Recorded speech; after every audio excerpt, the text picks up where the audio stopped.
Welcome back to Investing Talk Podcast.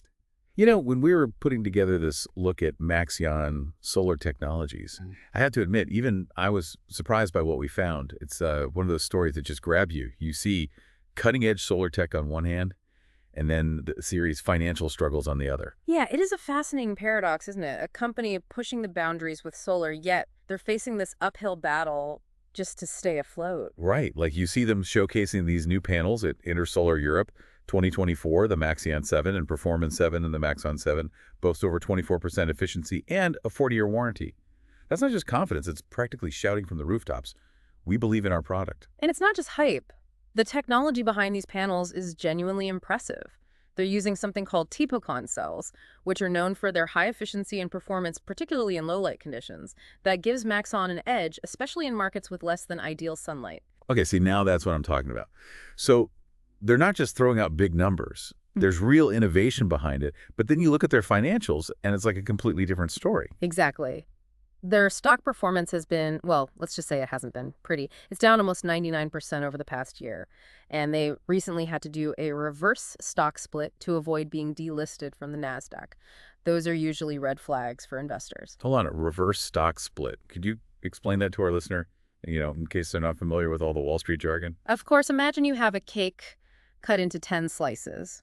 A reverse stock split is basically taking those 10 slices and combining them into 5 bigger slices. The cake is still the same size, but each slice is worth more. Companies often do this when their stock price gets really low to avoid being delisted from stock exchanges, which have minimum price requirements, but it doesn't actually change the underlying value of the company. So it's kind of like a cosmetic fix, Yeah. not a real solution to their problems. Yeah, precisely. And speaking of problems, their financial reports are not painting a rosy picture. Either negative gross profit margins, negative operating income margins, those are definitely concerning signs. Yikes, that doesn't sound good. But wait, before we get too deep into the doom and gloom, didn't you mention something about Maxeon building a massive new factory in New Mexico? Right. It's almost like they're trying to balance the negative news with some bold moves. This new facility is planned to be huge, almost 2 million square feet, and it's expected to create around 1,800 jobs. It'll be the first of its kind in the U.S., specifically designed for large-scale solar panel production. Okay, now this is what I'm talking about. This sounds like a major investment, a sign that they're not just giving up. What's the thinking behind this big move? Well, it's estimated to bring a significant boost to the state's economy, over $4 billion over the next decade.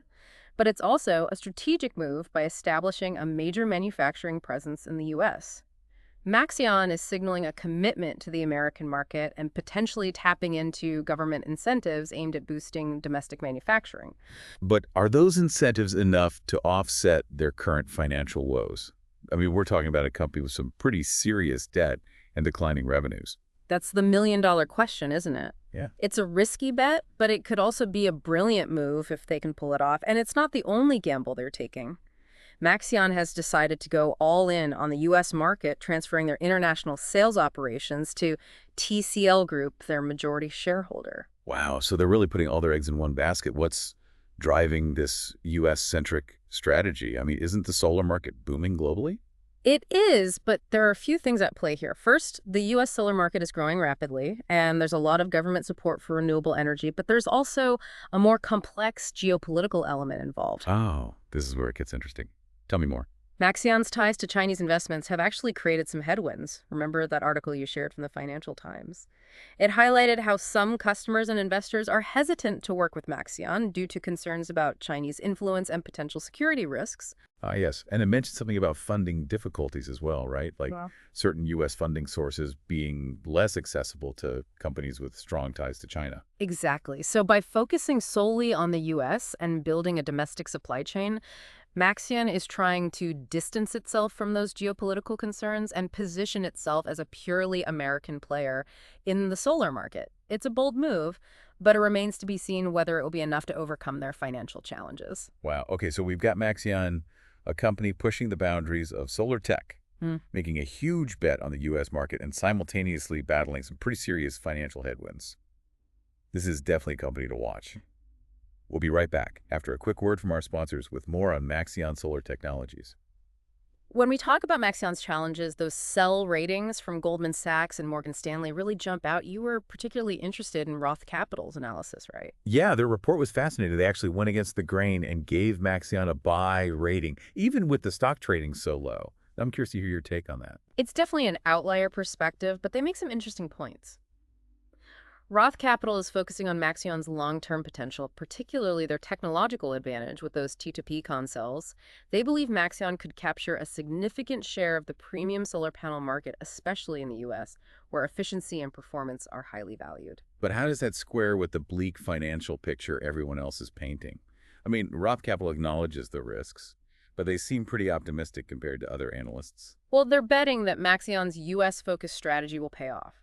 They see the new manufacturing facility as a game changer, allowing Maxeon to meet the growing demand for American-made solar panels while also sidestepping some of those geopolitical concerns we discussed earlier. So it's a gamble, but a calculated one. They're essentially saying if Maxeon can survive the short-term turbulence, they're poised for major growth in the long run. Exactly, but it's a big if.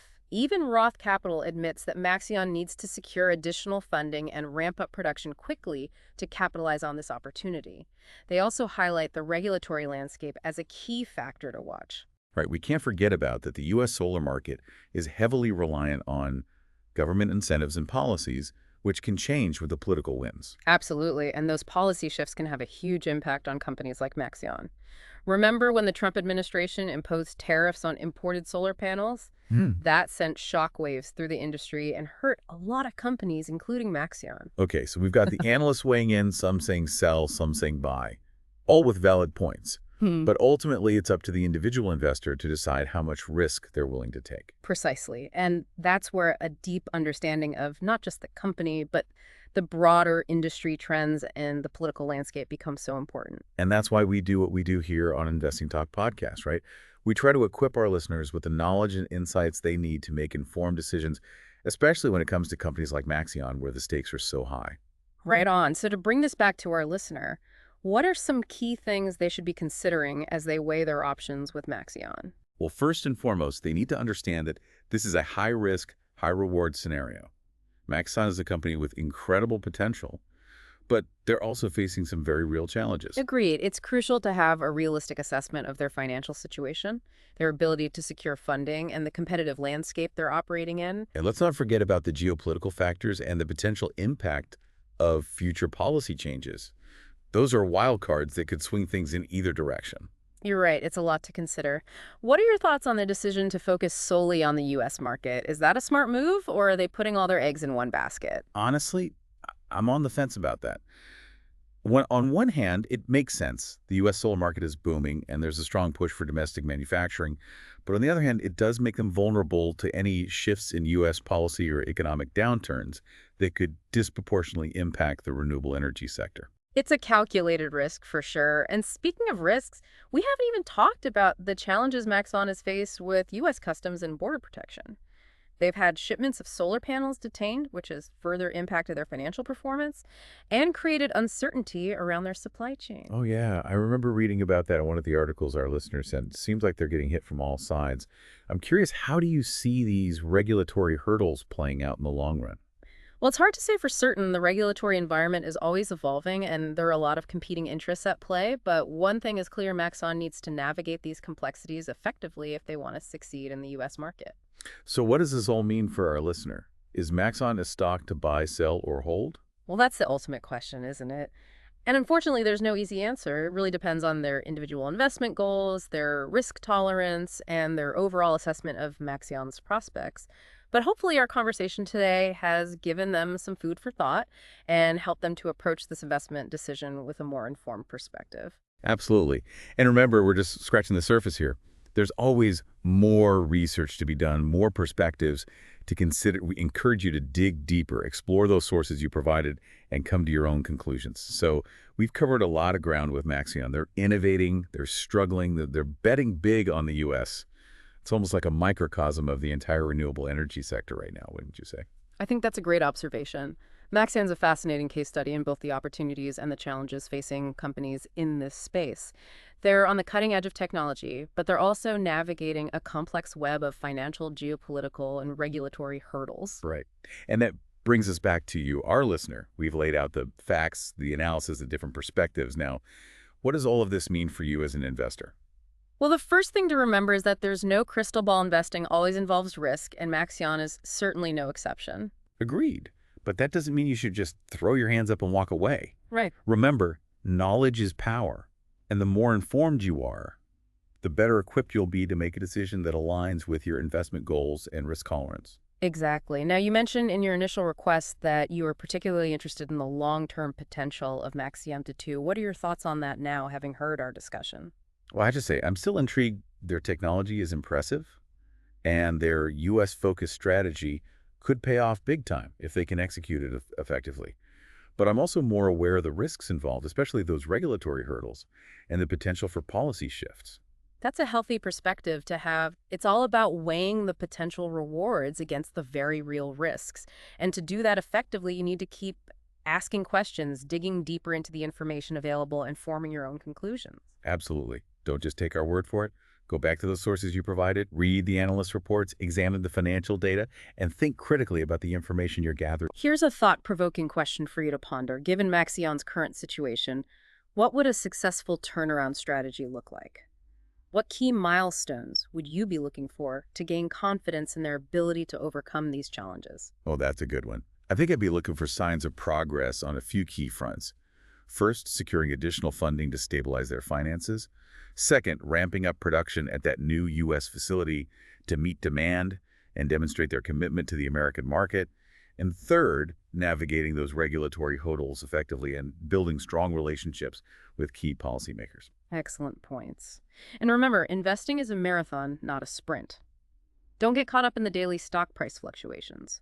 Focus on the fundamentals of the business, their long-term strategy, and their ability to execute that strategy effectively. Couldn't agree more. And one last thing before we wrap up, we always encourage our listeners to do their own research, consult with a financial advisor if needed, and never invest more than they can afford to lose. Wise words. Investing should be an informed and empowered journey, not a reckless gamble. So arm yourself with knowledge, stay curious, and never stop learning. And that's a wrap on our look at Maxeon Solar Technologies. We hope you found this episode insightful and helpful. If you enjoyed this episode of Investing Talk Podcast, be sure to subscribe to our channel for more in-depth analysis of intriguing investment opportunities just like this one. And as always, we love hearing from our listeners, so please leave a comment below and let us know what you think. Are you bullish or bearish on Maxeon's future? What other companies or sectors would you like us to cover? Until next time, happy investing.